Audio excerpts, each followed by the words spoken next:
Why does it still feel uncomfortable, even in a modern society, when someone calmly says, "I don't believe in religion"? Not angrily, not dismissively, just honestly. There's often a pause after that sentence, a brief silence, a subtle shift in the room, a look that says, "Oh, okay." Because disbelief doesn't just challenge belief. Psychologically, it challenges certainty.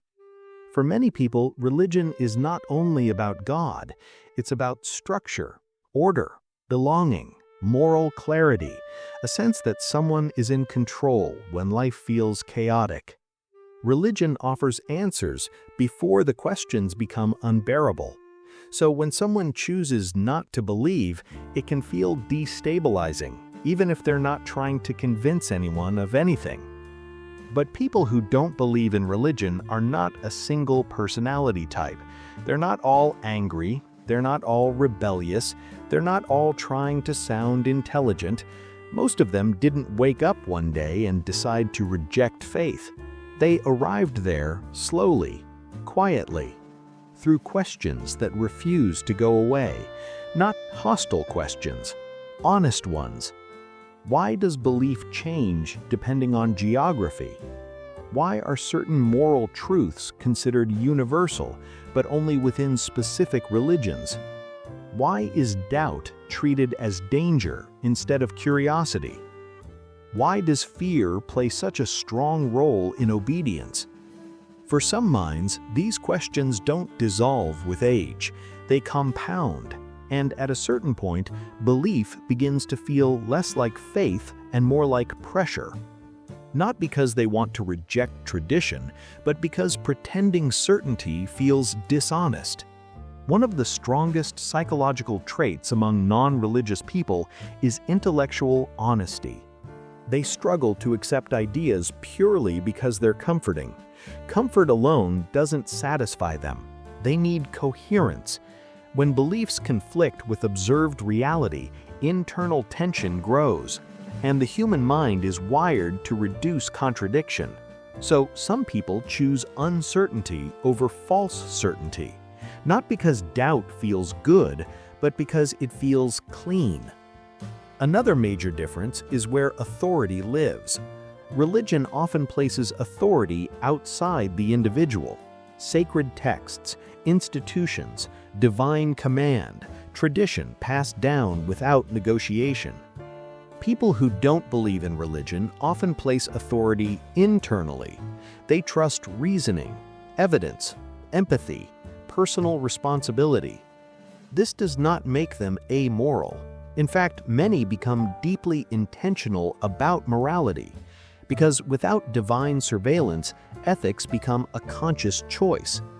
They ask themselves, does this reduce harm? Does this respect autonomy? Would I still do this if no one ever rewarded me? Their morality isn't inherited, it's constructed, and construction requires effort. This is why many non-religious people think deeply about right and wrong. They don't outsource conscience, they carry it. Another defining trait is tolerance for ambiguity. Religion often offers absolute answers, clear rules, clear consequences, clear meaning. Some people feel safe inside that structure. Others feel constrained. People who don't believe in religion are often more comfortable saying, "I don't know. It might be complicated. There may be no final answer." They don't need the universe to be tidy. They're okay with it being unfinished. This tolerance for uncertainty is not confusion, it's cognitive flexibility. It allows them to hold multiple perspectives without panic. Another layer comes from emotional experience. Some people grow up in religious environments that feel nurturing, supportive, and loving. Others grow up where religion is tied to shame, fear, control, or silence. When belief becomes associated with emotional pain, the mind adapts. Disbelief becomes protection, not rebellion, protection. For these individuals, rejecting religion isn't rejecting God, it's rejecting harm. Another major psychological factor is existential responsibility. Religion answers the hardest questions for you. Why are we here?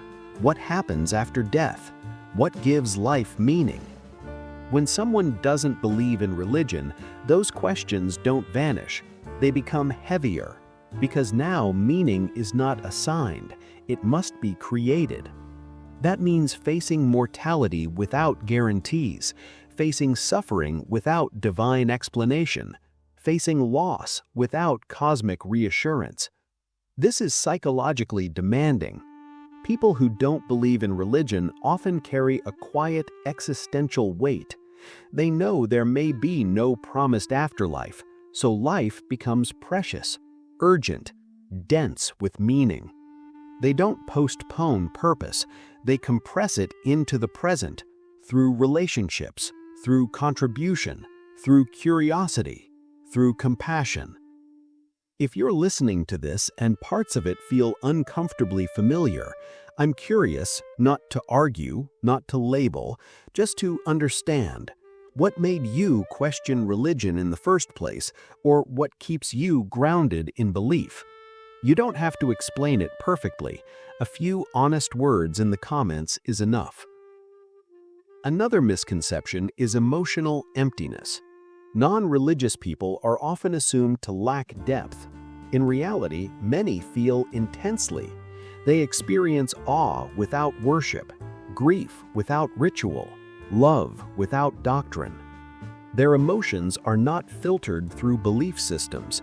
They are direct and sometimes overwhelming, because there is no spiritual buffer, no promise that pain is part of a divine plan. So they learn to sit with discomfort. This builds emotional resilience, but it can also be lonely, especially in cultures where belief is assumed to be default. Religion often provides instant community, shared language, shared rituals, shared identity.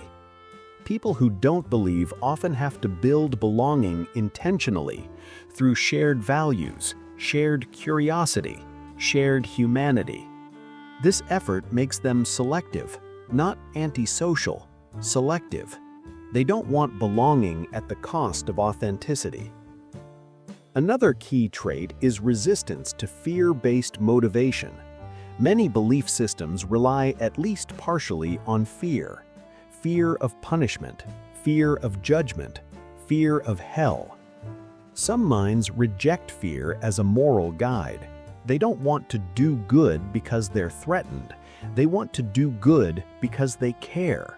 This often produces genuine compassion, not obedience. Another subtle trait is identity autonomy. Religion often defines identity early: who you are, what you believe, how you should live. Non-religious people often build identity gradually, through reflection, through revision, through growth. They allow themselves to change their minds. They don't see belief as loyalty, they see it as inquiry. One of the quiet struggles non-religious people face is misinterpretation. They're often assumed to be angry, amoral, empty, or lost. Most are none of those. They simply experience meaning differently. They don't need certainty to feel wonder. They don't need religion to feel purpose. They build purpose through connection and contribution. And yes, there are moments when belief would feel comforting, moments when ritual would help, moments when certainty would feel easier. But ease is not the same as truth, and many people choose honesty over comfort, quietly, without asking permission. The psychology of people who don't believe in religion isn't about rejection, it's about orientation. Where meaning comes from, where authority lives, how uncertainty is handled, how ethics are built. Some people need the sky to speak back. Others are comfortable listening to silence. Neither path is superior. They are simply different ways of being human. If you don't believe in religion and have ever felt judged or isolated, there is nothing broken in you. Your mind is wired for inquiry, for nuance, for internal truth. And if you do believe, understanding this psychology doesn't weaken faith, it deepens empathy. Because belief and disbelief are not enemies, they are responses to different psychological needs. If conversations like this matter to you, calm, thoughtful, and without trying to convince anyone, you might want to stay here. This channel exists for people who think deeply about why we believe what we believe and how the human mind actually works. And if this video gave language to something you've been carrying quietly, subscribing just means we continue these conversations together. Some conversations